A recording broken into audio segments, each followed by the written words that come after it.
thank you so much for agreeing for this interview, first of all. So, on behalf of me and our whole BI Tamil radio team, we heartfully congratulate you. You have achieved one of the highest civilian awards in this country. It's not that easy. So we really appreciate that. So kindly share your journey, with for our audiences. Thank you very much, my friend. And yes, this award's now been quite some time when I got it. And I think I would want to perhaps first thank you for all your wishes and wishes.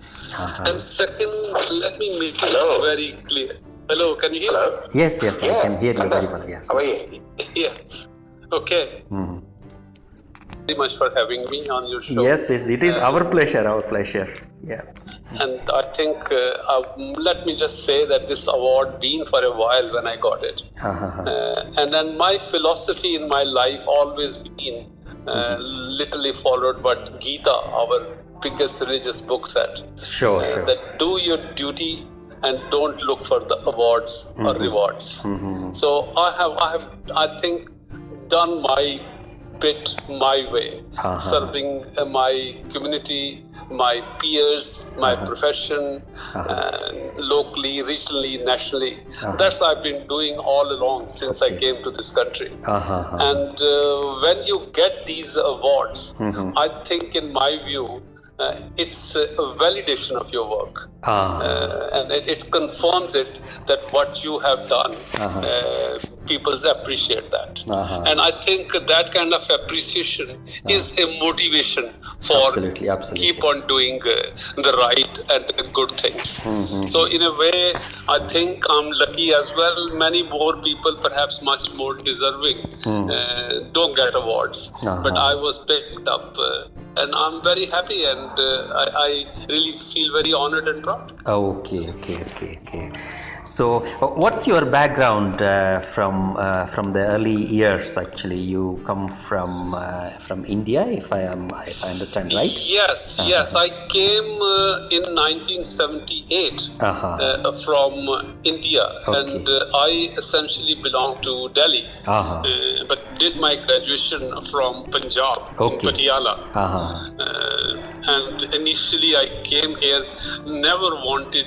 I think, like most of us, when we come here, wanted to perhaps widen my horizon, improve my qualification, and then go back. For me, I think the most important thing which I today champion is the universal health care.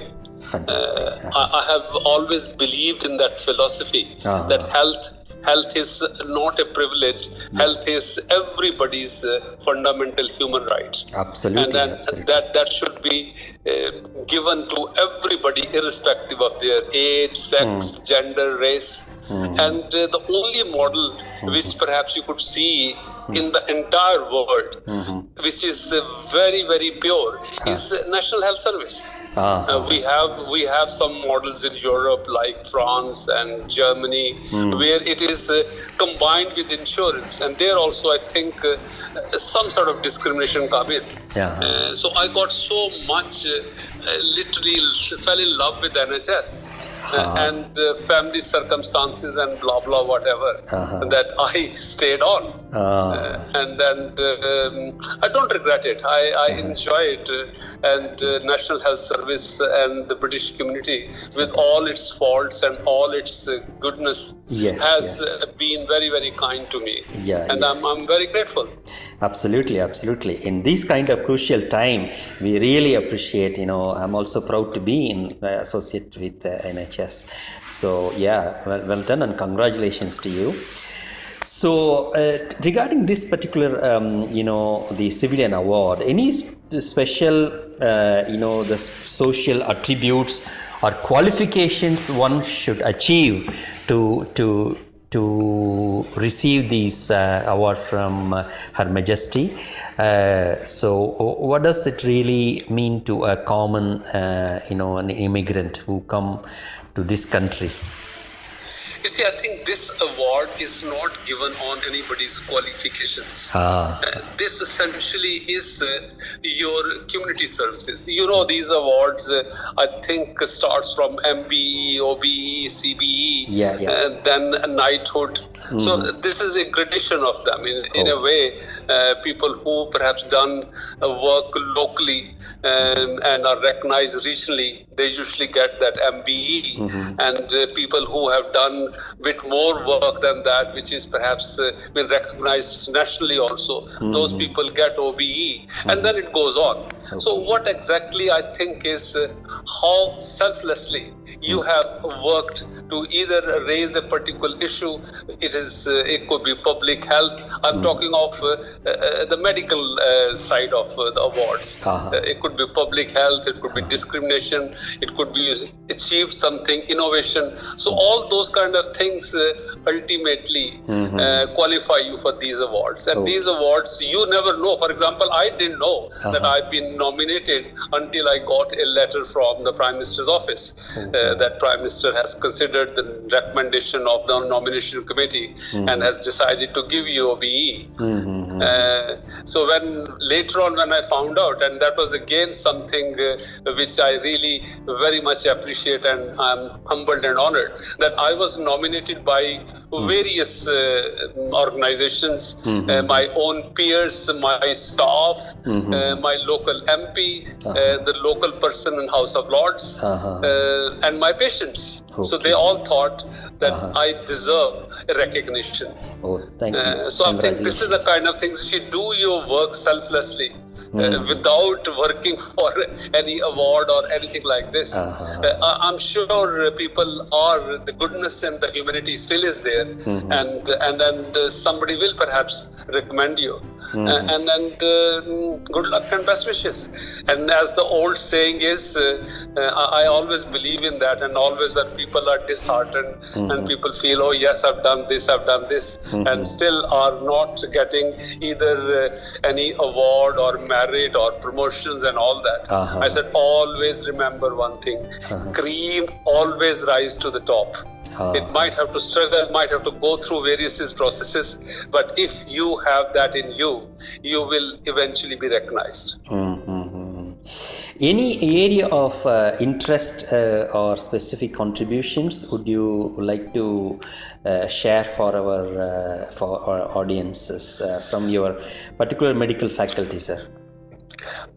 As I earlier said, that I think one of the real campaign I have done, even when I was in India, something which really always hurt me was in India, even to date, when we are one of the very, very rich economy, access to healthcare for individuals is very, very low. Even to date, I think almost 70 to 80% of people struggle to get even access, the poverty and all that. This so-called now, the program started by this present government of Ayushman Bharat is working towards that kind of thing where even poor people could get access to healthcare. So one thing is this, as I said, that universal healthcare being my campaign, and I have done that for last 25, 30 years, in which I try and champion the National Health Service, one. The second thing which I have really been very, very particular and enthusiastically campaigned is the public health issues.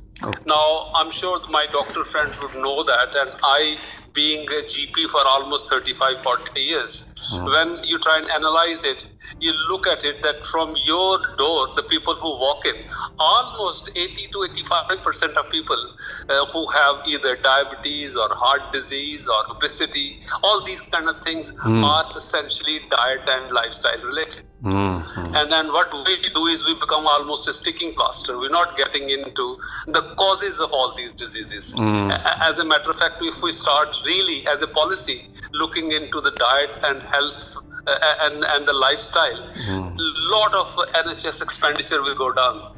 And on this, I think you and everybody knows this is the COVID-19.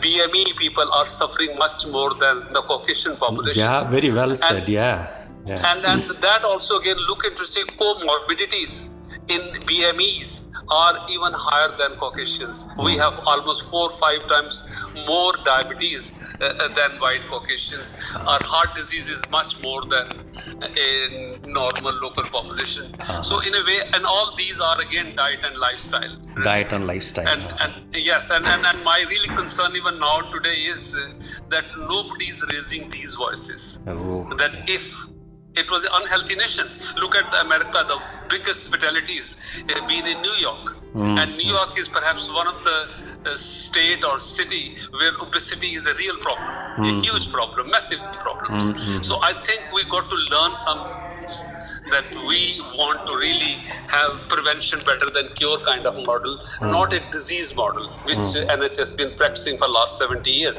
Done a brilliant job, great job, I'm very proud of it, but we have not looked into it, the prevention bit of it. I think we must work very hard post-COVID, that how we make the population healthy, so that if and when any pandemic like this comes in, the population, the community is able to face that a lot better.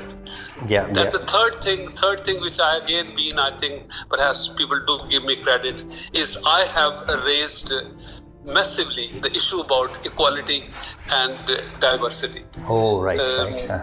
The problem our colleagues face, whether it is passing an exam or is a merit award or a promotion, all those kind of things, we still to date suffer. And I think I have always raised the real concerns about the discrimination, whether it's racial or a gender or sexuality. So that's been, I think, three main things which I have worked on and keep on working. Okay. So no wonder you were awarded, the OBE. So again, congratulate you. One just curious question I have always have in my mind is it possible in such a very thick populated country like India to replicate this system ever? What's your outlook on it? Why not? As I'm saying, if we don't go after these kind of romanticism in healthcare, in which people are much more concerned of building 5-star hospitals and blah blah whatever. If you look at the India to date, even the biggest problems are safe water supply and sanitation. Yes, and I think none of the government in India also, or nobody in India is looking into the public health issues. So I think if they change the emphasis, then doing these things in India would be very easy and possible. As a matter of fact, I very recently, with the mayor of Greater Manchester, Andy Burnham, led a delegation to India. That was in October, November. And I met the chief executive of this Ayushman Bharat. And again, what they were talking about was just access to healthcare. So I said, fine, that is brilliant. That's what I want people to have. But at the same time, look at the fundamental causes of the diseases. So if we don't attack that, then we will not achieve your Ayushman Bharat success. So you have to look into it. So in that sense, I think India also, if looks into prevention better than cure and give the diet and lifestyle kind of things more importance, we will be able to achieve that. You know that India is now almost getting to the stage of epidemic of diabetes. It's pretty bad. So why diabetes essentially is a reversible disease. It's no longer that's genetic. People keep on saying, oh, my grandfather had diabetes, my father had diabetes, so I got to suffer. That's not true. We got to understand that this is a lifestyle disease and we can stop it and reverse it. So I think Indian government also got to look into these things very, very seriously. And they can have this universal so-called healthcare. Okay. Yeah. Really, thank you very much for your quality time you have spent, and we wish best of luck and also so many endeavors in future. And do send me the link if and when you sure. it, so that we could perhaps disseminate it with more. Absolutely. Yeah, please do that. Thank you very much. Thank you very much for having me again. Congratulations again. Okay. Bye.